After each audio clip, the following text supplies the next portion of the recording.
Hello and welcome everyone to Scaling Up Community Economic Development for a Just Recovery. My name is Molly McCracken. I'm your host here this afternoon, and we're proud to present this afternoon workshop with the Canadian Community Economic Development Network Manitoba, the Climate Action Team Manitoba, and the Canadian Centre for Policy Alternatives Manitoba. Thank you all in the internet universe for watching us today. I'm pleased to be here on Treaty 1 territory, the homeland of the Anishinaabe, Cree, Ojibwe, Dakota, and Dene people, and the homeland of the Métis Nation. And the power for our broadcast today comes from hydroelectricity generated on Treaty 5 territory in northern Manitoba. And the water that is sustaining us here in Treaty 1 is from Treaty 3 territory. And it is wonderful to be here together the day after National Indigenous Peoples Day. It's very fitting that we're doing this event and taking time to honor and recognize Indigenous, First Nations, Métis, and Inuit people as a nation. And today we will be hearing about exciting and innovative, promising green social enterprises from urban and northern Indigenous communities in Manitoba, which are supporting self-determination and prosperity. We'll be hearing from Jessica Floresco at Mother Earth Recycling in Winnipeg and Jody Linklater from Nisichawayasihk Cree Nation in northern Manitoba. Today, we're also going to be hearing from Anne-Lydie Bolay from the Cutting Edge Employment and Training Program, an initiative of the Canadian Muslim Women's Institute, and also from Vera Gossaert from the Manitoba Cooperative Association about the incredible work of cooperatives here and the potential to expand. And that's really our theme here, is how can we build on our skills and assets here in Manitoba to scale them up for what we know is needed here in this recovery. COVID has been incredibly difficult for many, many people, particularly those who are already starting with multiple barriers. And so we're interested in how we can support people to have a just recovery here in the heart of Canada. To get us started, before I introduce Jessie, I'm just going to mention we're also going to be hearing from Jessie Hajer from the University of Manitoba and from Michael Barkman from CCEDNet. And then we'll hear the presentations from the social enterprise folks.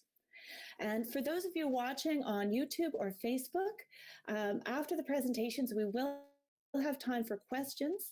So please post your questions in the comments, and those will be relayed to me, the host here. I'm with the Canadian Centre for Policy Alternatives, and we're a proud member of the Canadian Community Economic Development Network and participated in their public policy roadmap for a social, economic, environmental future here in Manitoba. And we also pleased to collaborate with CCEDNet and many, many other organizations on Change Starts Here, the 2020 Manitoba Alternative Provincial Budget, which was launched right before the pandemic hit. And it's a fully costed budget here for the province of Manitoba. So I'm pleased to introduce Jessie Hajer, who did the fiscal framework for the alternative provincial budget. Jessie is a faculty member in the Department of Economics and Labour Studies at the University of Manitoba, a research associate with the Canadian Centre for Policy Alternatives. So I'll pass it over to you, Jessie.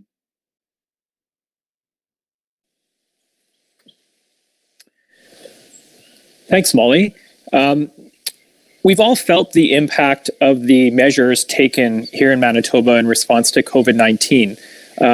The epidemic has upended households, communities, and whole countries across the globe.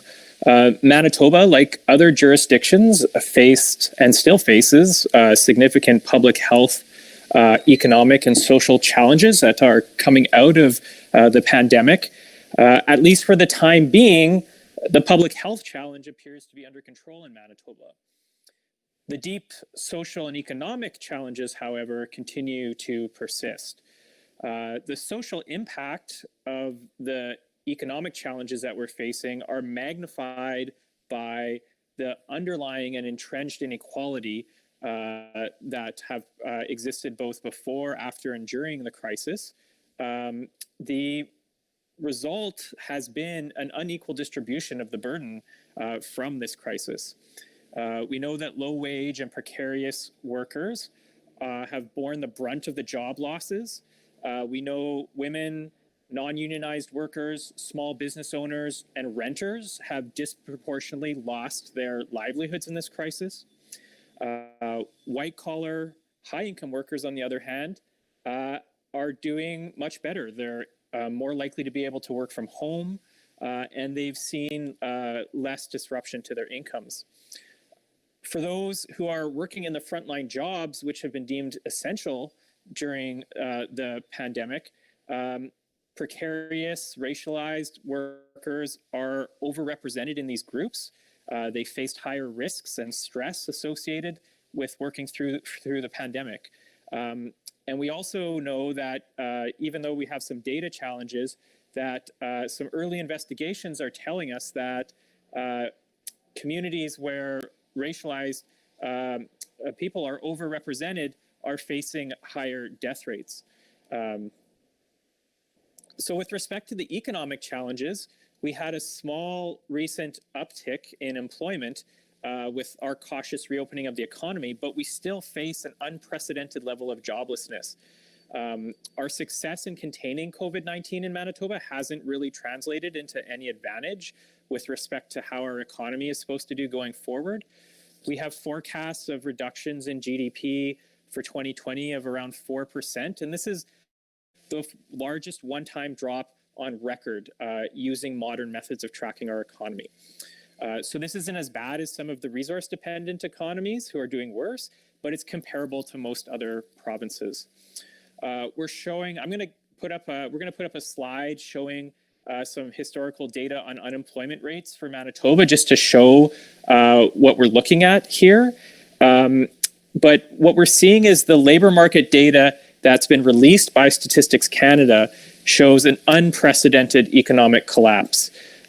So between February and April 2020, the unemployment rate more than doubled from 5 to over 11%, with almost 40,000 people without jobs actively seeking work who weren't over and above those that were before the crisis. This is the highest rate on record using modern methods of unemployment, although we came close in the recession of the 1980s, but it's been almost 40 years. The good news that we received in May was that things are not getting worse, but basically we only saw this marginal improvement. We know that young people, women, are doing even worse than average. For young people, over a quarter of young people are unemployed right now. And that's with the official definition of unemployment, which has its challenges because it only counts people when they're actively searching for work and applying with resumes to jobs. It doesn't count those who can't work because they don't have childcare. It doesn't count people who aren't looking for work because of dismal job prospects. So we can look at, for example, the number of jobs lost, and that's another slide I have here, my second slide. And there I show the drop in the employment rate for the Manitoba population, which is down again to a record-setting low of just under 55% of Manitobans working when we bottomed out in April, and now it's gone up to 56%. But we're still at historic lows with respect to people participating in the labor market. Even if we look at the employment data, it still misses a bunch of people. There's people who technically have a job but are not working any hours in Manitoba. So there were about 22,000 people who had 0 hours at their main job, over and above that group of people compared to back in February.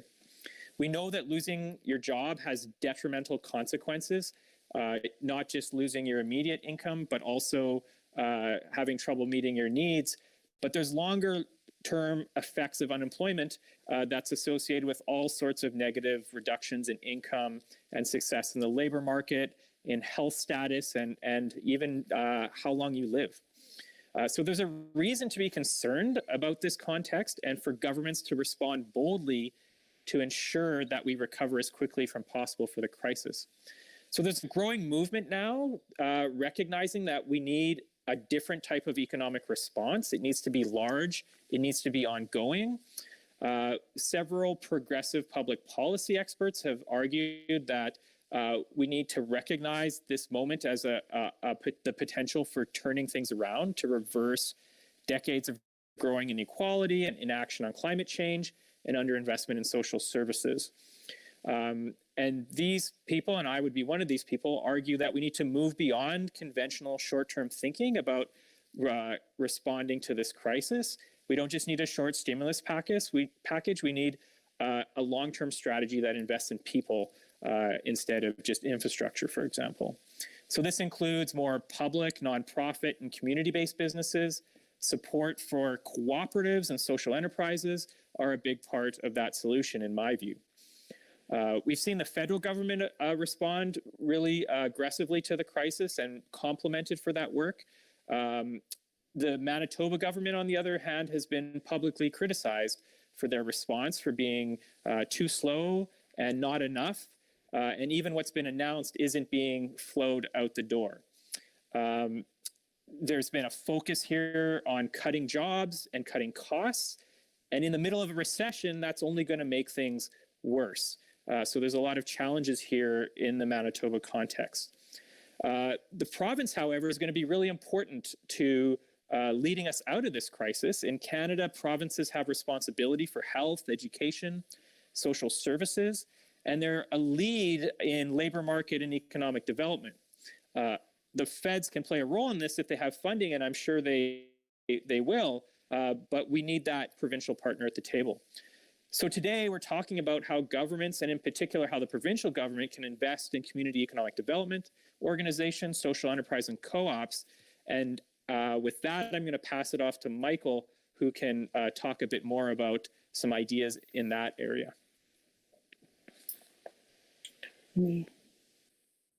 Thanks, Jesse. And thank you to Molly and the CCPA team, as well as our team at CCEDNet, for the collaboration to put this event on. To me, this conversation, this event, Jesse, what you were talking about, and the incredible speakers who I have the pleasure to speak alongside are a massive source of hope right now. I want to talk a little about my experience and what led me to be still a student of community economic development.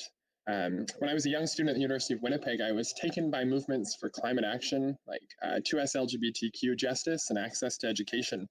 I got involved with my student union, looking to use my privilege and time to work towards social and economic and climate justice. When I found out about community economic development, though, and its history in Winnipeg and Manitoba, I was enthralled. To me, it represented so much hope, a different approach for our economy, for our communities, for a regenerative relationship with the earth. I attended my first gathering, which is an annual event of community builders that CCEDNet puts on in October. Listening to a speaker from northern Manitoba, attending workshops, and meeting so many people dedicating their lives. I devoured writing and economic theory from John Loxley, Shauna McKinnon, Larry Morissette, Sean Loney and Darcy Wood, Jim Silver, Louise Champagne, and many others, and was just enthralled with what they had to say. As mentioned earlier, while we are apart right now, this webinar is taking place on Indigenous land. And for me, my understanding of CED is based on what I was taught in the Nietzsche Principles, which we can put up right now. And these are 11 different principles that to me guides my understanding of community economic development. And even if you're someone listening right now who's very aware and embedded in this work, I think it's really important to return to these principles for what we're saying our vision for what this approach and for what the economy ought to look like. I find these principles, again, to be still so grounding in what this work is. CED is a comprehensive and integrated approach to improving economic, social, and environmental conditions in urban, rural, and northern Manitoba communities. It's a community-led approach rooted in these principles that creates economic opportunities while enhancing social and environmental conditions. It is flexible in that it allows each community to pursue development strategies that respond to its unique needs, strengths, and priorities. As I said, I am still a student of community economic development, and I feel like I learn a little bit more each day about the approach, its impact in our communities, and how public policy can support this alternative, progressive approach to our economy. I talk about this history and my personal experience with it because I think it's first important to acknowledge our teachers, and also to remember that despite the great amount of uncertainty in our lives because of the COVID-19 pandemic, there are so many amazing ideas and practices and history that we can build upon to consider a more inclusive future for all. At the same time, the Black Lives Matter movement has catalyzed people across the world, sparked by the murder of George Floyd at the hands of Minneapolis police. The pervasiveness of anti-Black racism, its connection to poverty, the police, and justice systems, and ongoing racial injustice in sparking conversations and action on racism across multiple levels, including talking about our public investments in policing. Simultaneously, justice for Indigenous communities, also disproportionately affected by police violence, is in the spotlight, here in Manitoba and across the world. 2 marches and demonstrations in Winnipeg in the past 2 weeks have brought thousands to the grounds of the Ledge, as well as actions in Steinbach, Brandon, and elsewhere. I mention this because I think that these movements for justice and change are also a crucial part of any conversation about a just recovery from COVID-19 and building towards a more inclusive, just economy. CED continues to fuel me and give me hope at this time. My wish today, out of what I have to say, as well as what you'll hear from all the speakers, is that you too will feel that sense of hope, as well as a great feeling of possibility for the CED approach, to help guide and really be at the heart of what we're talking about with a just recovery. That is, recovering from the economic and social devastation of COVID-19 on our communities in a way that is rooted in justice, anti-racism, inclusion, and equity. I was honored to contribute a chapter on community economic development, as well as related sections on supporting community development nonprofit organizations and on social procurement in the alternative provincial budget this year on behalf of CCEDNet. While it's mentioned that APB was launched prior to the COVID context, I think that it is still a very strong blueprint for what a provincial budget that considers a progressive economic approach based on these principles would look like. I'll talk next briefly about Manitoba's social economy, that is, the ecosystem of enterprises such as cooperatives, social enterprises, and nonprofit organizations doing CED in Manitoba, as well as what's needed from our provincial government to support. Social enterprises are an innovation that use a triple bottom line focus to achieve multiple social, economic, and environmental outcomes simultaneously. Social enterprises in Manitoba operate in a ton of different sectors, including construction, food services, waste management, childcare, and many more. These enterprises contribute to community benefits such as reconciliation, reducing poverty, environmental sustainability, reduced crime and recidivism, improved health outcomes, and family reunification. Far too many Manitobans who want to work are prevented from finding employment for reasons ranging from a lack of high school graduation to historical and continuing discrimination. And we know with COVID-19, many more are entering unemployment. And as Jesse pointed out, also, unemployment statistics don't even consider many folks who might not actively be looking for work. One of the most impactful outcomes of the social enterprise model is inclusive employment and workforce integration. Another pillar of Manitoba's social economy are the multitude of cooperatives across the province, of a variety of sizes throughout many different sectors as well.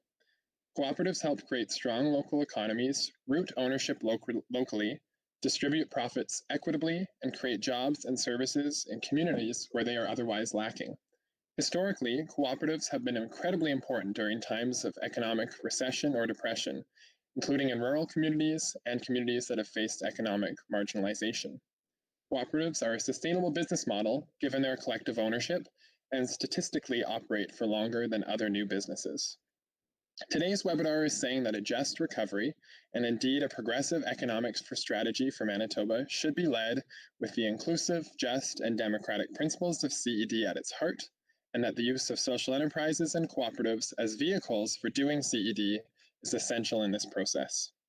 Economic recovery, and indeed we believe long-term economic development, as Jesse has talked about, getting to a new normal in Manitoba would be stronger, more resilient, and more inclusive with an alternative CED approach that builds local economies, strengthens local community ownership, distributes profits equitably, and is focused on an inclusive, anti-racist approach with communities, particularly oppressed or marginalized communities, leading their own social, economic, and environmental futures. Numerous recommendations about strengthening provincial government support for CED is also in the alternative provincial budget. And many of the recommendations are further detailed in our public policy roadmap for Manitoba's social, economic, and environmental future. And this document is a more detailed articulation of the democratic policy mandate of CCEDNet Manitoba members with 6 different pillars, and I'd encourage you to learn more about it online. These recommendations, including strategic support for scaling up the social economy, including social enterprises and co-ops, are very relevant for economic recovery from the COVID-19 pandemic, and we hope our provincial government will take them seriously. Currently, our communities, local and more global, are facing multiple challenges due to the pandemic, while at the same time movements for racial, economic, social, and climate justice are strengthening. My hope for the power of CED remains resolute as a proven model that ought to be at the heart of a just recovery from COVID-19 in Manitoba, while strengthening local, inclusive, and fair economies into the future. And I hope after today you feel that sense of hope as well. The stories, I think, will help. So I'm going to pass it off to our next speakers. And if you want to join the collective voices working on and advocating for this alternative economic vision, I'd encourage you to look in to become a member of CCEDNet, read more, and join us in considering CED as an important part of a just recovery.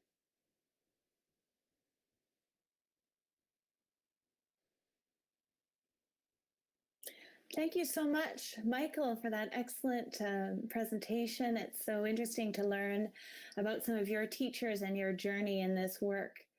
And thank you so much to Jesse Hajer for the overview of unemployment numbers, which don't even tell the real story of how many people are looking for work, wanting to find work, and have so many challenges ahead of them. And it's my pleasure to introduce several people who are leading this work here in Manitoba, which I just find so inspiring. We're going to start off with Jessica Floresco, who I've brought my electronics to for recycling and work right next door to, and have just loved to watch the growth of Mother Earth Recycling. Jessica is the general manager, and Mother Earth is an Indigenous social enterprise that provides training and employment opportunities through environmentally sustainable initiatives. So I'll hand it over to you, Jessica.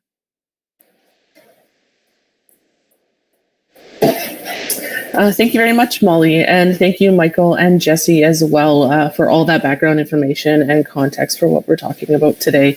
I think it saved me some time on the notes that I have written down, because you guys always cover way more than I do and speak way more eloquently about it than I do. So thank you.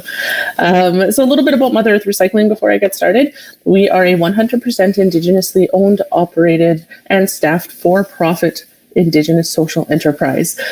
So essentially we are a for-profit business. However, we operate the social enterprise side of our organization, which is our training, employment, and supports with resources for our staff. All the trainees that we bring into our program are members of the Indigenous local community. They all suffer from a wide variety of barriers to employment, and we work with them to provide those resources for at work to make sure that they can come to work, be productive in the workplace, and take those skills to their next job. However, we have also worked with them to overcome those personal and systemic barriers that they're facing to make sure that they are able to come to work every day. So today I'd like to talk a little bit about procurement and a little bit about funding, and then also touch on how I think the government can support growth in the social enterprise and co-op sectors. All of these have massive impacts on the social, environmental, and economic opportunities that we're facing right now. So I am extremely lucky to be able to work right next door to the Social Enterprise Center. There is a wealth of knowledge and support next door. I was also lucky enough to participate in the We Want to Work campaign, which is aimed at educating governments about social purchasing to support social, environmental, and cultural returns in the community. These returns include reductions in crime, savings in healthcare, reduced strain on social assistance, and child and family services, all of which contribute to a vibrant, sustainable communities with a high quality of life. What we would like to see is that our governments and their procurement departments start looking at those chain reactions of their spending and how they can make the money go farther in the community. I'm going to use the mattress recycling program that Mother Earth Recycling operates as an example of how funding or spending can go a little bit further from our government. So the provincial government could provide money directly to recycling programs like Mother Earth Recycling, and that would help us hire more staff. It may cover some overhead costs and utilities, and that would be great. as long as we had enough work for everyone to do, and as long as that funding continued, because the second that funding ends, our jobs end. Or we could ask that government to spend that money on those landfills, the rural landfills that are far outside of the city, that can then gain access to recycling services that are not part of any provincially regulated programs, such as the mattress recycling program. That funding would help those landfills offset the cost to recycle, the transportation of the materials to Winnipeg. It would also help that landfill increase their diversion rates, reduce the need for extended landfills into more space, extending the life of their landfill, and reducing greenhouse gas emissions. The material, in this case mattresses, would then still come to Mother Earth Recycling, and the landfill would pay us to recycle the materials. We would then have more money coming into our social enterprise to hire more staff and grow and expand our operations while having work for our staff to do. At the end of the day, we want work for our people. We don't just want handouts of money. We want our staff to be working, employed, learning, and growing and developing skills. So it is an ask of our government to look at how they're spending their money and how they can support social enterprises and community developments in these other indirect ways. And then to go completely back on what I just said, there's also government funding, which allows for different types of training programs that focus less on production and productivity and more on supports, resources, and personal growth and development. As I said, we hire and train Indigenous people with multiple barriers to employment. These are people who are already very far from being able to independently access traditional jobs. And we now have this massive influx of skilled and qualified people going into the job market due to COVID-19. And they're going to be competing with our same trainees coming out of our training programs for jobs. Our people are now being pushed even further from accessing work, so there are more barriers and more hurdles in their way. These individuals who are already facing unimaginable barriers are not able to access training programs through social enterprises and co-ops. They end up finding resources elsewhere, which often come from crime, joining gangs, and as a result, the entire community suffers. We need a process for accessing resources and funding for training programs that are faster and simpler in order for social enterprises and co-ops to provide these services to our communities now. The last training program that we participated in, it was almost a 2-year wait from the time our proposal went in to the time we had our first trainee come through the door. Having additional funding available to incentivize businesses to hire these trainees after they're done their training programs would also be a major step in supporting them into the workforce. The last thing I would like to quickly talk about is how our government can support more social enterprises and co-ops in being started in the next year. I don't think options such as social impact bonds will work with the state of our economy right now, so having our government step up and provide startup costs is essential. We're starting to see a lot of businesses that are shutting down due to COVID-19, and there's a huge opportunity to reimagine these businesses as social enterprises or co-ops. We're also stuck in a time where we have a major opportunity to create economic growth and community support for social enterprises and co-ops. With everything that's happened over the past few months, people are looking more locally and shifting away from having that global access to everything. So how can we continue to have people focus locally, support local businesses, support their community, and participate in social change safely? Social enterprises and co-ops provide that way for individuals and businesses to interact and support our people and community in a safe manner. So that is everything I would like to say today. So thank you very much for having me out.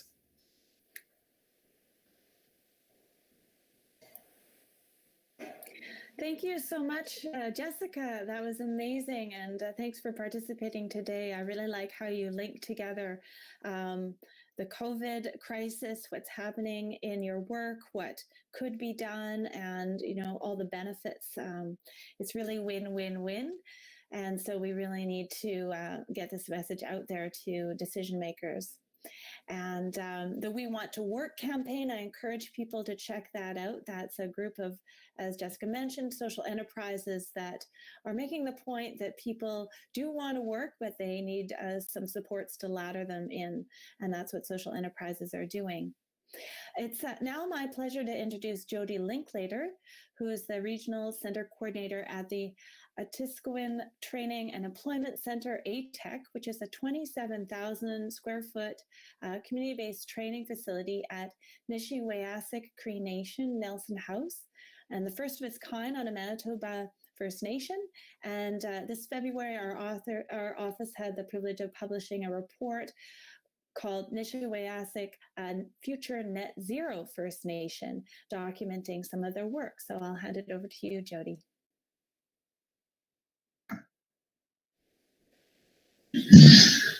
Yes, thank you very much, Molly. So my name is Jody Linklater, and right now I'm the National Program Manager at Indigenous Youth Build Canada. What I wanted to talk about today is how we got to where we are right now. And it had to do with really reading what Shauna McKinnon's paper wrote about called Social Enterprise back in 2015 and what a social enterprise was.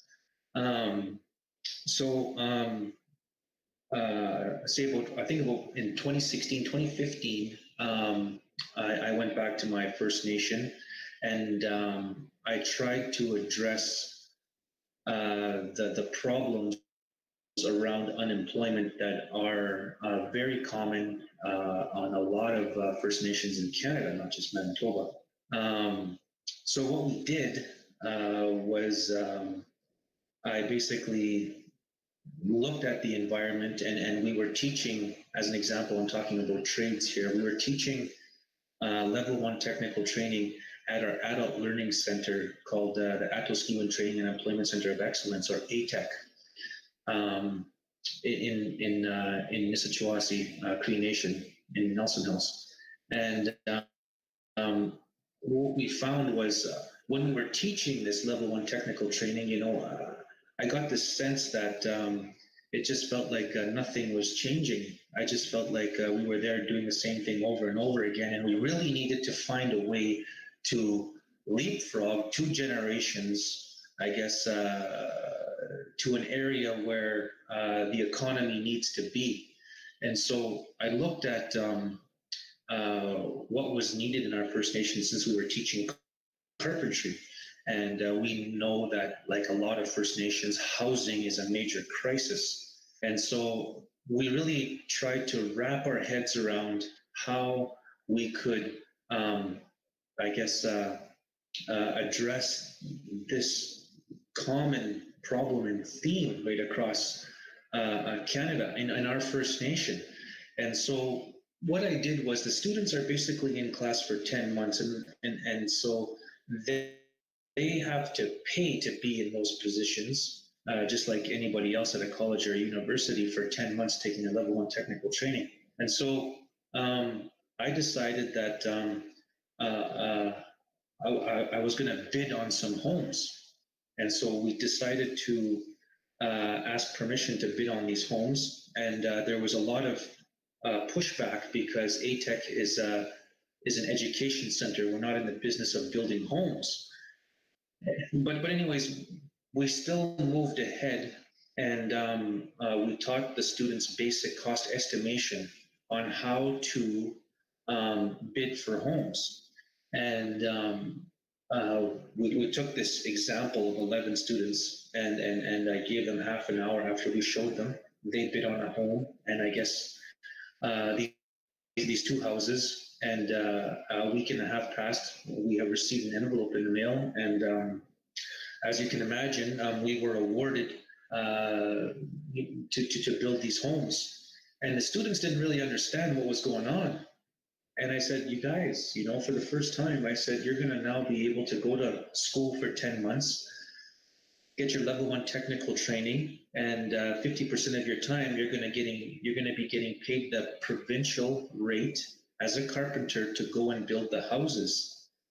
And there was a lot of excitement, and especially when they received their first check, because they were now making some good money. We were paying them at that time $19.26 per hour, And coming from a First Nation, Nelson House is a little bit different than most First Nations, but Nelson House, I believe, has still about 60% unemployment.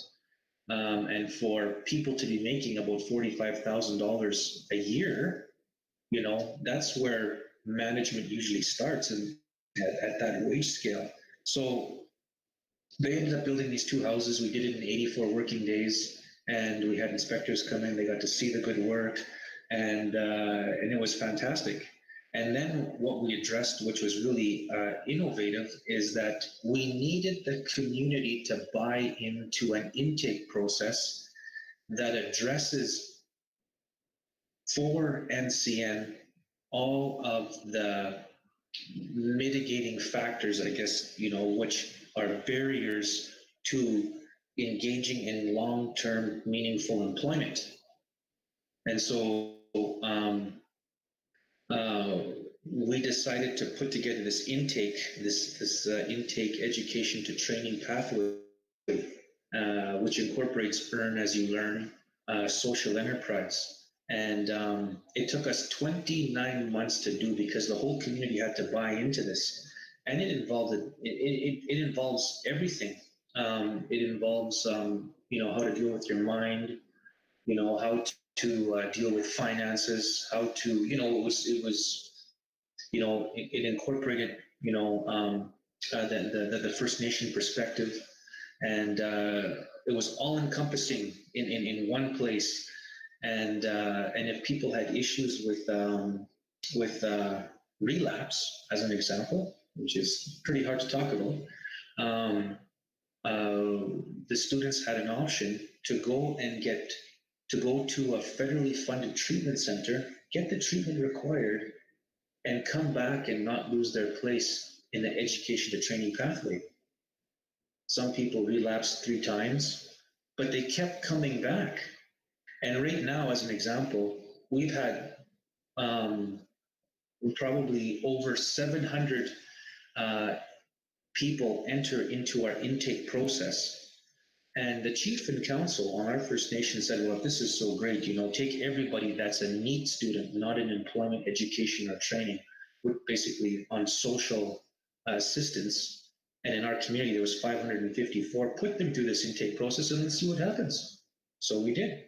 And what we found out is that 170 of those youth wanted to get into the trades. And so, well, the problem is we didn't have an economy, we just had this massive students at the door wanting to get into trades, seeing 11 students working, getting paid, a good amount of money for building these homes. So basically what happened after that was it started to get a lot of attention, and the students now, based on time, I have to pick this up, but based on right now, what we know is that we have a success rate of training to employment of 86 to 100% from training to employment right now in our intake process. And that meets or exceeds provincial standards. And I find this really interesting because, we had to go to meet some government officials, and no names mentioned here, but there was government officials that said, why aren't we funding, the Active Scheme of Training and Employment Center on a First Nation rather than other colleges? Well, that was very nice for people to say those things, but there is this gap, I guess, where the First Nation communities are sitting, where is it provincial or is it federal, and who has jurisdiction? And it's been going on for years, and it has to be addressed. So anyways, the students now have built, everything that we build now is solar. So we're building very innovative homes. So very energy efficient solar homes. We call them apocalypse homes. We want things to last for 100 years or more. And it's fantastic. And we built a fourplex. We built, I don't know how many regular homes we built, probably 12, 13, 14, homes that all have, with the solar that's coming into this whole thing. And then we were invited by Indigenous Services Canada. They invited us to this competition to say, well, we want to enter you into this competition where you're going to compete against, 54 First Nations here in Manitoba. And the objective was to teach youth how to do a project from start to finish and express this idea in front of like a dragon's den, so to speak. So we did that. And then our two students, they won. And altogether, they won an extra $1,024 from the province, from Indigenous Services. And it was really interesting because we asked the students, well, you've won this on behalf of, ATEC, our organization here.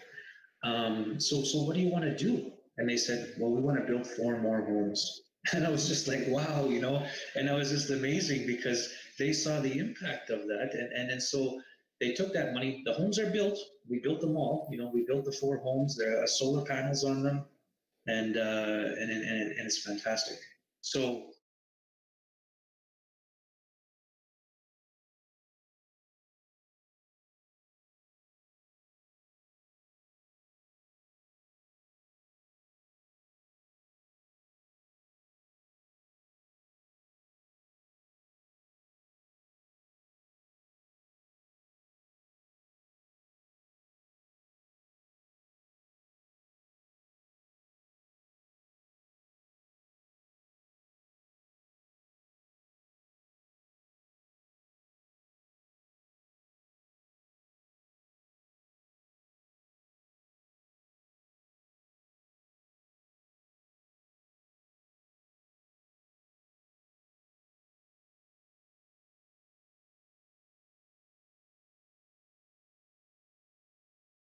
that are bought into this now. And so after we had this success, and just so you know, I don't know if Alex is able to pull up some numbers. I sent her a slide. But anyways, what we found out is that if we take 50 youth in our First Nation and they're on social assistance, they're only making $311 every single month. You times that by 50, they're only making $186,600 that's contributing to the local economy.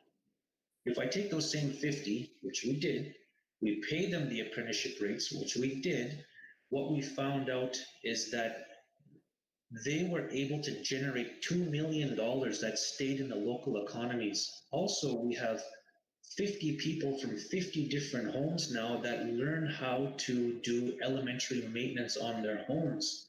That's a 1,216% return on investment. That's huge. Right now, those initial 11 are going to be graduating. They're going to be Red Seals this year. And so once we have 50 Red Seals, which we will, making the apprenticeship rates, which they will, that's going to be $3 to $5 million that's going to contribute back to the local economy. That's 2,628% return on investment. Now, leadership gets excited and governments get excited about businesses when they build a casino, they build a gas station, they earn 4 to 10%. I'm talking 1,216% return on investment just investing in your youth. So this whole cultural mind shift, the government has to start looking at what's happening with social enterprise. And so that brings me to my point is that we had to lobby to the government. And if not doing this on a local level is not hard enough, imagining taking that vision to a government that's never seen what's happened at the grassroots level. You're telling them and they're trying to find ways to fund something and all they see is your enthusiasm. That's what I'm talking about. So I got some notes here and I just wanted to read as an example. This is the problems that we have went through, and it's important for governments to know what's been going on. So the first thing I'd like to talk about is the government silos. They've been talking about this for a long time. So most of us are familiar with the tunnel vision that afflicts people who follow the norms of their particular department to the detriment of the whole. I myself have had the personal privilege of running on this hamster wheel. In my line of work of finding government partners, I have come across very good people who say that they have to follow the rules and cannot move outside the scope. They have also said maybe you should go try this department or that one. And I understand that, they're absolutely correct. We should try them. And we do try them. I feel it is important for this conversation to give an example. I was looking for funding at the provincial level when, after I met with the provincial officials of the government department, I was told that this was an excellent idea, talking about youth build, and they said you need to go to Ottawa to speak to them about it. Once I was received by the department, they said this indeed was a fantastic idea, but you should go back to talk to the provinces. Okay, so once I returned, they insisted that the project had merit and that I needed to go back to Ottawa. Anyways, I've kept track of everything. I showed the government officials, look, you're telling me to go here, they're telling me to go back, what's happening? And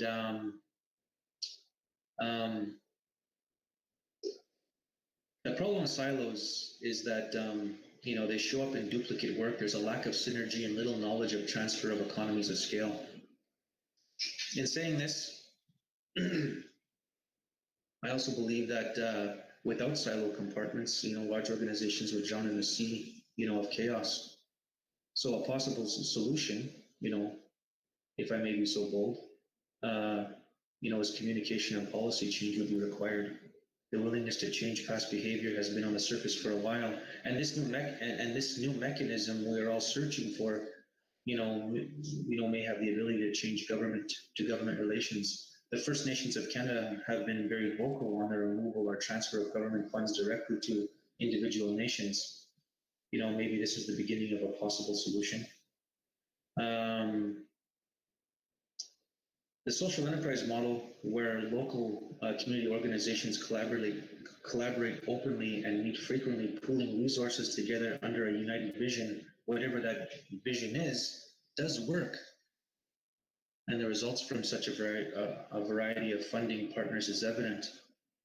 We could probably talk about community wellness challenges. That happens at the local level, diabetes conferences, let's go and fund a park, but these are, just where people and governments can just fund one time and it's done. New programs, such as what's happening right now during the COVID crisis, and even new programs that get funding, what we're witnessing here is called short-termism. Savers want long-term returns and companies want long-term capital, but the transmission breaks down when there is a financial intermediary in their silos again with short-term perspectives who do not fully understand from the grassroots visionaries of what's actually going on. We just heard Jessica talking about her department and what's happening over there. If the government doesn't come down and meet us and actually see firsthand what's happening in our communities, they really can't grasp, of the impact that we're having. Anyways, okay, so 3 things that need to happen, I guess, before I wrap up is that this was done by Berkeley, I guess, or Berkins University, and the smallest areas. Companies need to start relocating to Manitoba, and we need to have growth of small, medium enterprises. And how do we support businesses? How do they go from 5 to 10 people or 10 to 50 and introduce technology? And the third and last thing is get disadvantaged and unrepresented involved in the economy. Anyways, thank you very much. I appreciate your time. Thank you.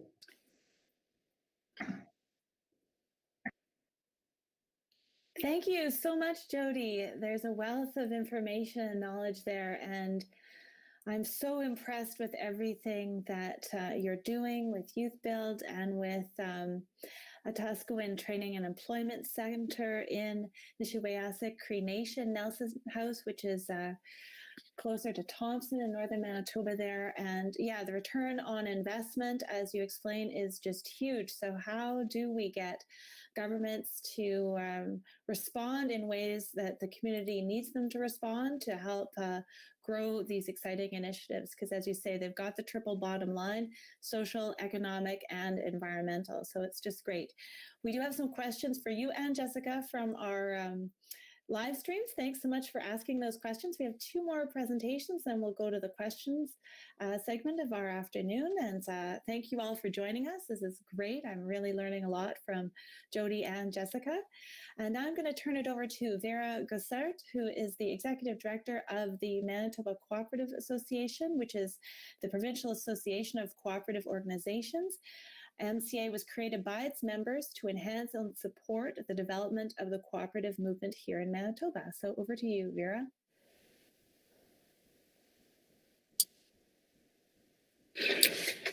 Thank you so much, Molly. And it's my pleasure to be joining all these esteemed panelists today. There is certainly a wealth of knowledge, and it's interesting to see the diversity of the work that's going on and how all of this sort of ties together. So as Molly mentioned, I'm from the Manitoba Cooperative Association. So I'm here today to talk to you a little bit about what cooperatives are, how they exist in Manitoba, and sort of the way the model is more resilient, perhaps, in times of crisis. So cooperatives are simply an organizational model at its simplest form. They're organized a little bit differently than conventional business, and that's what makes them unique. And so cooperatives have been around formally since 1844. So they've been around for a long time. This is not something new. There's a long history of cooperatives.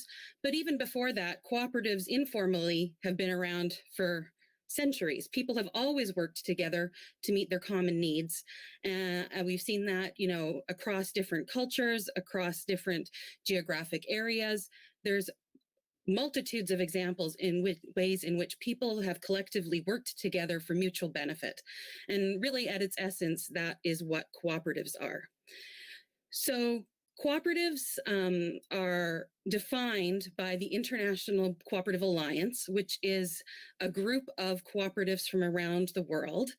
And they have agreed to a statement of cooperative identity, which includes a definition of what a cooperative is. It includes a set of values that all cooperatives sort of adhere to, as well as 7 international principles of cooperatives. So the definition is a cooperative is an autonomous association of persons united voluntarily to meet their common economic, social, and cultural needs and aspirations through a jointly owned and democratically controlled enterprise. So some of the key things that definition highlights is the fact that cooperatives are member-driven. It's people who are freely working together. They're meeting common needs, whether that is economic, cultural, or other. The owners are the users of the co-op. And they are economic enterprises that can also meet social, cultural, and environmental needs. And they're democratic, of course.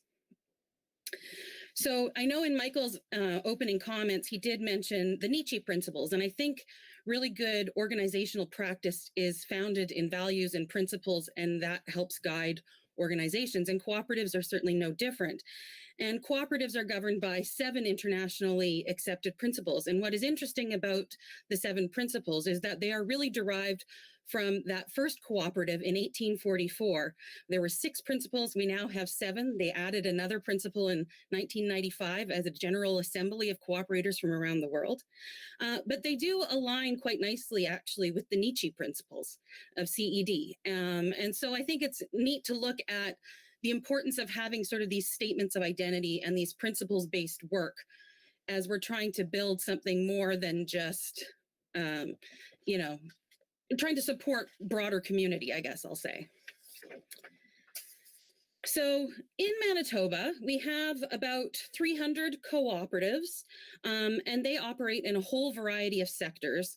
And there are many different types of co-ops in which And by types of co-ops, I mean the ways in which the cooperatives are organized. So cooperatives are member-driven, member-owned organizations. The members democratically control the enterprise. So when you look at the different kinds of co-ops, it singles out sort of who the members would be. So for example, in a consumer co-op or a retail co-op, the consumers would be the members. So many folks in Manitoba are familiar with, the gas stations that we see all dotted all over the prairie landscape. And those are consumer co-ops where any consumer purchasing goods from a co-op can be a member. There's also worker co-ops, and worker co-ops, as the name would suggest, it's the workers who are the members. So all the employees will democratically control the organization, and worker co-ops can exist in any sector of the economy. In Manitoba, we have some that operate stores, so retail stores.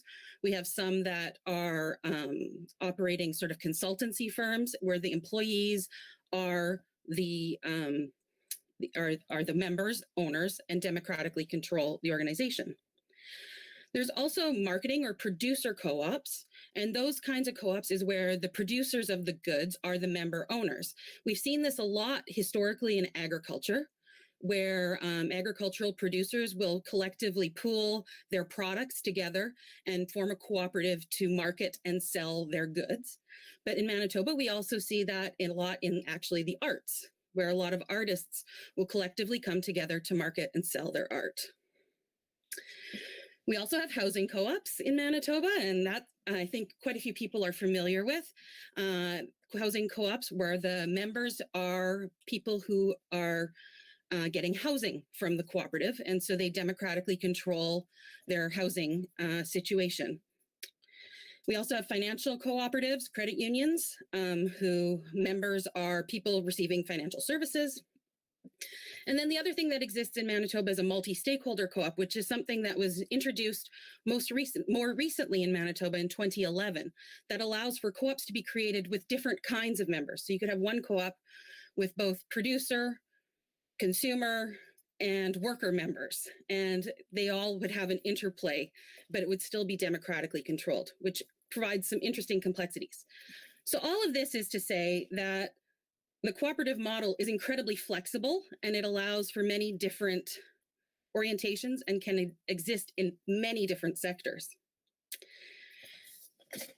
So I would say that co-ops are different because a cooperative is more than a means for people to just maximize earnings. A cooperative is a way for people to meet their economic, social, and environmental needs. The cooperatives are owned by their members and users. Therefore, the profits from those enterprises stay with those owners in the communities. And cooperatives, at their essence, are not created to maximize shareholder wealth, but rather to serve member needs. So the members will identify a need, and the cooperative is created to then serve that need, whether that's employment, whether that's housing, whether that's consumers needing access to products that they need to build a cooperative to get access to. So in terms of the resilience of the cooperative model, there's been plenty of research done, including some in Canada. There's been two studies, one out of Quebec and one out of British Columbia, and both had similar results that indicate that the 10-year survival rate for cooperatives is 20% higher than conventional business, which is a pretty remarkable statistic. And sort of the rationale that we might think of with that is because they're collectively owned. You're not relying on one person to maintain the business. The burden is shared. The ownership is shared. Thus, they're also not as susceptible to takeovers because it's community owned. And cooperatives are also not driven with the need to deliver on quarterly financial results as a traditional share capital or shareholder business would be, where you have investors, always looking at those financial statements, looking for, what is my return this quarter? A cooperative can take a much longer term approach. And cooperatives are able to reinvest their profits back into the co-op or distribute them to the community. And cooperatives also provide a place for common values amongst community members. So it's more than just the economics of it, I would say. And I'll just end my sort of notes with one brief example of a cooperative that has shown resilience. And that is, if you're familiar with the Mondragon region of Spain, in 2009, of course, Spain was hit very hard with the economic crisis. And in Mondragon, they have built since the 1950s a network of cooperatives, worker cooperatives, that operate in a variety of industries. They employ 75,000 worker member owners, which is quite remarkable.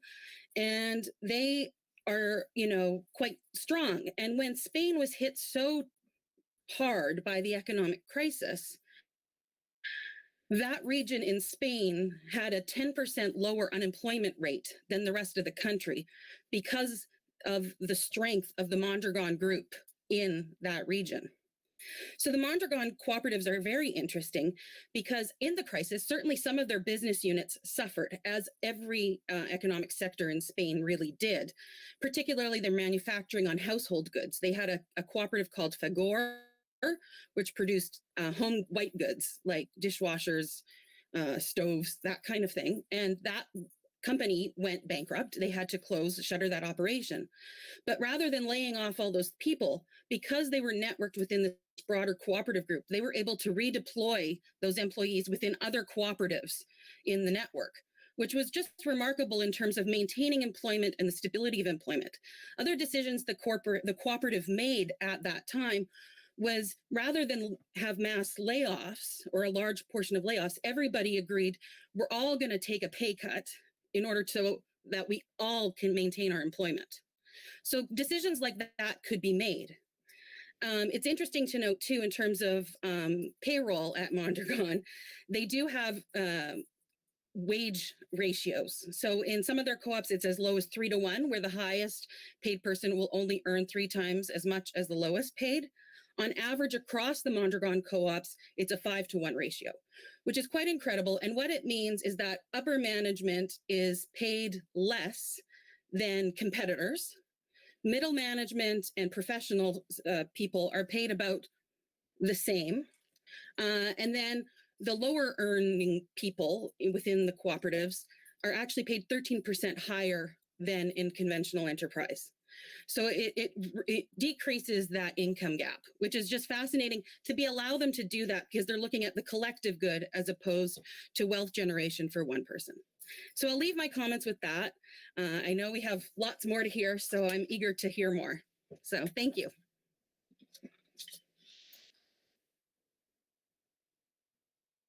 Thank you so much, Vera. I like that you left us with those earning ratios. That's definitely food for thought and important to think about, other concepts such as, why don't we, if we have a minimum wage, why don't we have a maximum wage? And I'm sure there will be lots to talk about there out from that idea. Our last panelist, I'm really excited to hear from, because I know they've been super busy during the pandemic. Anne-Lydie Bolay is the Operation Directors of the Cutting Edge Social Enterprise and Employment Training Program at the Canadian Muslim Women's Institute. The Cutting Edge provides training and support for newcomer women at all stages of their chosen career as industrial sewing machine operators. So, Anne-Lydie, over to you.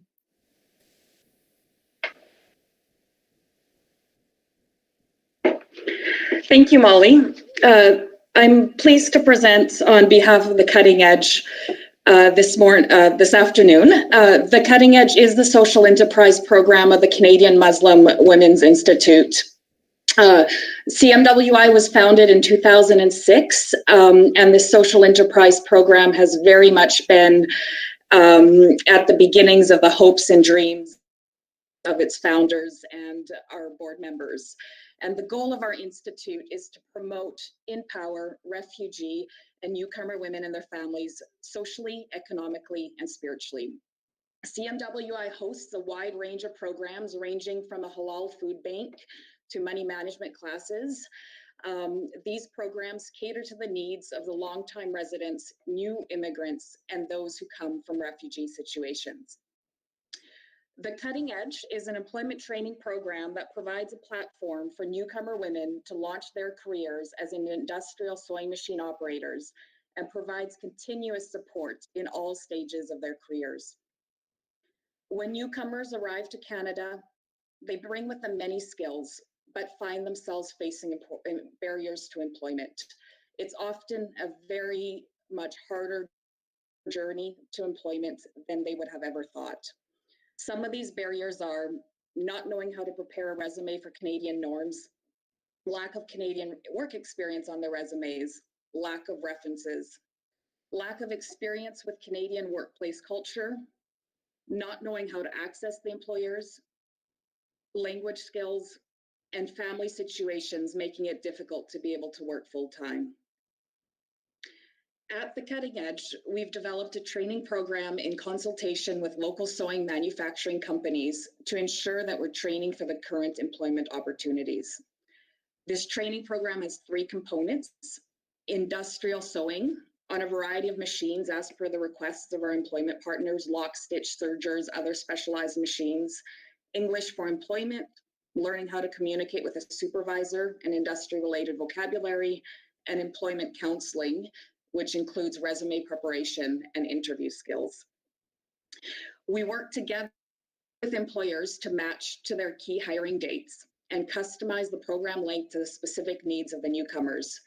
For example, a newcomer that had previous experience in a sewing factory back home may just need a few days to adjust to a different model of machine and is ready for transition to the employer. A newcomer that has no previous sewing experience will need weeks to learn the skills. At the Cutting Edge, we provide training for approximately 30 individuals per year. And we have had an approximately 80% success rate in transferring to employment of everyone that's had an intake into the program. We're dreaming modestly at this time that by 2028, we will have successfully employed 250 newcomers in the local manufacturing industry. Graduates remain a part of the Cutting Edge community. They often drop back in after their work shifts in the factories and ask for career advice and guidance as they move forwards. And particularly in the last few months, which I'll speak about a little bit later, many of our graduates who were temporarily laid off from their other jobs came back to us, and we were able to help them during this time. Now we'll put up a photo of a slide of the Cutting Edge classroom and factory. This was pre-COVID, so you are not seeing physical distancing in this image, but it's a lovely work environment where you can see people of all nationalities coming together, learning from each other, learning from our instructors, and getting ready for the next phase of their careers. So I should take a pause here and mention that the training program, we are very thankful that we are funded by the provincial government, by the province of Manitoba, and also by the federal government. And this funding is a critical piece to the sustainability of our programming. This funding covers, as was mentioned by the other presenters, pieces that cover the training and cover the personal growth of our trainees. The other part of the sustainability of our program is our social enterprise. This social enterprise works alongside the training program, and our social enterprise accepts cut, sew, and finish contracts from socially conscious brands across Canada. Here are some examples of brands that are placing repeating orders with us. They're very committed to partnering with us and really understand the value of using their sourcing dollars to impact triple bottom lines in the local economy. These orders are used to provide real-world practical experience for trainees to achieve quality standards and efficiency required by employers in a competitive work environment. The social enterprise also employs graduates of the training program, enabling them to work flexible hours around their family needs. Flexible hours are not always available at the larger local employers, and are often a barrier for mothers with children at home in order to be able to access the workplace. Revenue earned from the social enterprise is reinvested into the training program. As Molly mentioned, we have been very busy during COVID, and the Cutting Edge was able to quickly pivot during COVID into face mask production. There was a couple concerns that we had during March and April, and one was keeping our own staff safe. The other was, meanwhile, some of the local factories and employers also were able to keep production going. Other employers faced weeks where they had to lay some of their staff off. And our graduates came back to us and said, we still would like to continue working during this time. What can we do? So we chose to design a face mask that was entirely sewn on a lock stitch machine. In some cases, we transported some machines into homes. Other people others of our stores had their machines already at home. And during this time, we were able to provide income to 6 contract sewers. They requested the amount of work that they needed to balance, their free time to be able to work on the orders, as well as their homeschooling and other family requirements. This is an example of how social enterprise can quickly pivot and be an economic support to community members as they adapt to a changing environment.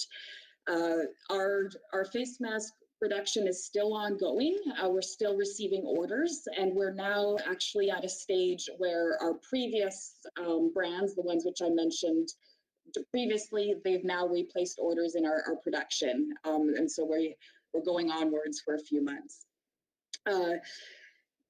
In order to conclude, I'd like to put this picture up again, a picture where we can see 6 people, trainees and employees working together.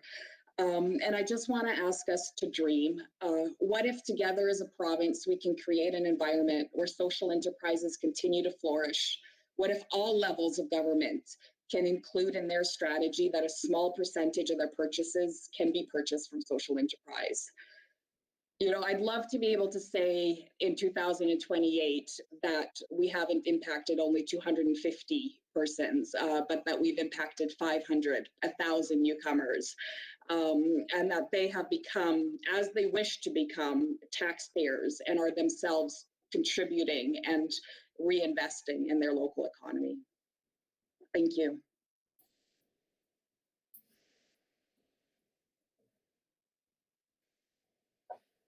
Thank you so much, Anne-Lydie Bolay from the Cutting Edge, from the Canadian Muslim Women's Institute, for ending on that vision. And that's a good segue into our Q&A here with the panelists.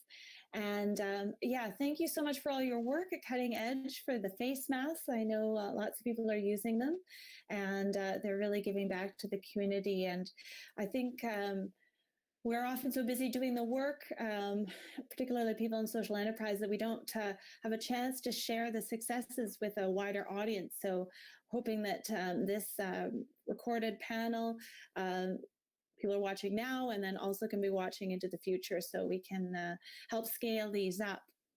And so we have some great questions. I'm going to try to get to as many of them as we can. One of our first questions is from Tyler, and I'm just going to paraphrase here. Needing to explain to government what different types of funding do for social enterprise. So that there is funding for training. There's also revenue that a social enterprise earns, but they serve different needs, and both are important. So I'm going to focus this question to Michael and Jody so we can learn about how governments and crowns, in the case of Manitoba Hydro, perhaps Jody, have supported your initiatives, and then how you also have participated through social procurement to earn your own money, and why both are important and need to get supported. So I don't know, Jody, can we start with you on that one? So that's a long question. I guess, but I can try and answer a little bit, I guess, about Manitoba Hydro's involvement in our social enterprise. They were indirectly and are sort of directly involved again in this program, which is called Youth Build. Indirectly, there was a tripartite agreement that happened between the Nisichawayasihk Cree Nation, our the province, and Manitoba Hydro, where they built collaboratively the funding, and they built, I think it was an $8.6 million facility in Nelson House. The objective of that facility was to train people from our First Nation and surrounding communities so that they could work at a site and get the skills needed to develop hydroelectric projects. However, in 2012, that funding ended, and I guess with the funding ended, everyone just kind of vacated the building. The new leadership took over. Director Jim Moore stepped in and needed to revamp the direction of what needed to be done and what we were going to use, that basically an asset that was built in partnership with Manitoba Hydro, what was going to be used for. So in that way, Manitoba Hydro did help. And now that we are done, using the facility, and our programming has come to the attention of Manitoba Hydro again, they are involved in their former program, which was called the Power Smart program. We were able to work with Manitoba Hydro to submit a proposal so that we could build. There was $1 per watt that was being offered in the province at a time. Anyways, that closed now. It's called Efficiency Manitoba, but we were able to get, roughly $340,000 from Manitoba Hydro to build we're in the process right now of building two, solar fields. And so those talks are ongoing right now. Efficiency Manitoba still is working with our small medium enterprise right now, because the more energy efficient our homes are, we get a rebate for that. So if it starts at 86, I believe, or 84, and it goes up to 100, and if you are able to reach the maximum energy efficiency, you will get a check returned from Manitoba Hydro in the amount of $12,500.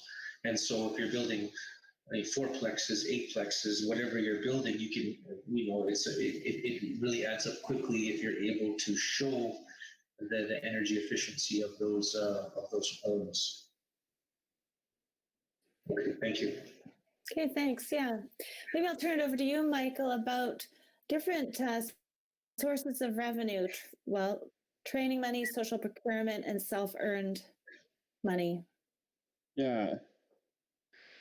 And I guess the question was also sort of about government sort of understanding that difference. So I think, one thing that I think I want to highlight through all of that is that I feel like for folks on this call is that there's a really important role that government has still in funding and maintaining strong social services and public services and things that we really rely on, and not just going to sort of the cooperative or social enterprise sector and then trying to government get out of the business of supporting communities through some of those really core social needs. So I think that's something first important to say, and that's really important, I know, to all of CCEDNet and CCPA's policy mandate too. So maybe I'll say is that I think there are multiple different ways that governments can support social enterprises or cooperatives in the social economy through some of that funding. And I think we're kind of joking to say if that there's other sectors of the economy that get a lot of support for economic development. And right now, the traditional private economic model certainly gets a ton of support from government through direct funding or through other programs. And that's important too. And something that really sticks with me is the group in Quebec that's sort of CCEDNet's sister organization, Chantier de l'économie sociale. Their executive director came and spoke to members here in Manitoba, former executive director Nancy Niemton, and said, what we want for the social economy in Quebec is to get the same kind of recognition at the table that more traditional or private capital economic model gets, and to be treated fairly. And that included being funded for training programs, being funded for some of that second tier development sort of work. And that was something that they really asked of their government in Quebec. So I think that's something too important to note, is that there are lots of entrepreneurial ways that social enterprises or cooperatives earn revenue, and that's really awesome. But I think it's also fine to suggest that to get the economy to run, especially at a time right now from COVID, is that we need government revenue to support some of this development. At the same time, though, definitely, there are great ways that social enterprises are earning their own revenue. There are social finance models well beyond the conversation around social impact bonds that I think we could look at.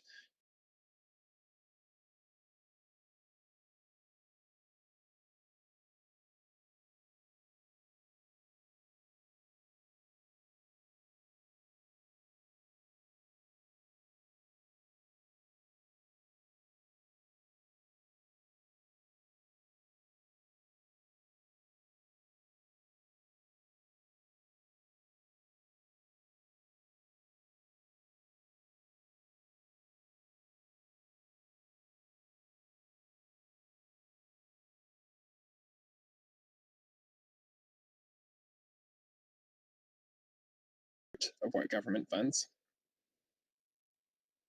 Yeah, Jody, do you have a point to add to that? Yes, I do, and that's very. Those are very good points.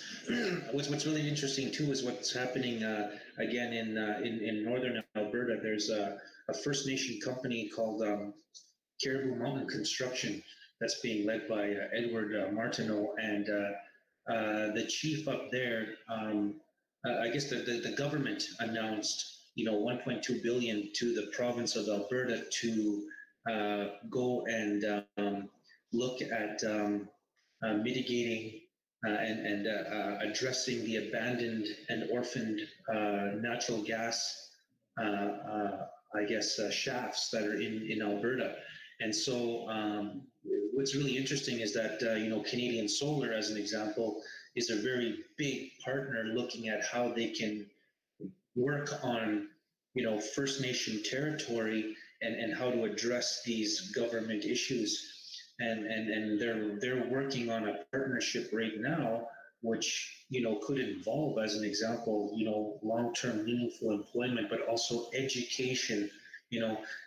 They have a niche market up there, and I understand that, but we need to find, look at and ask the government, what do we have here in this province that we can look at? There's opportunities in every recession, what is Manitoba's, and so I just wanted to highlight that. Thank you. Mm-hmm. Yeah, that's a really good point, Jody, and particularly as we have the UN IPCC report that says we have 10 years now to cut our greenhouse gas emissions in half. What can we do in this COVID recovery that also promotes climate action and reducing emissions? And maybe on that, I think one of the things that we've seen is governments can pivot quickly for governments and respond to a huge need. So how do we make the case here of what's needed to help break down barriers? And maybe I'll put this question here to Jessica, a question from Kate Friesen for you. Keeping in mind these conversation, what is your biggest need right now? And what can people do and governments do to support Mother Earth right now? I think our biggest need right now is that we need more units coming in the door. We need more work coming into our facility. When we first started our mattress and box spring recycling program in late 2015, early 2016, the province, which was Green Manitoba at the time, the province did fund that startup cost for us.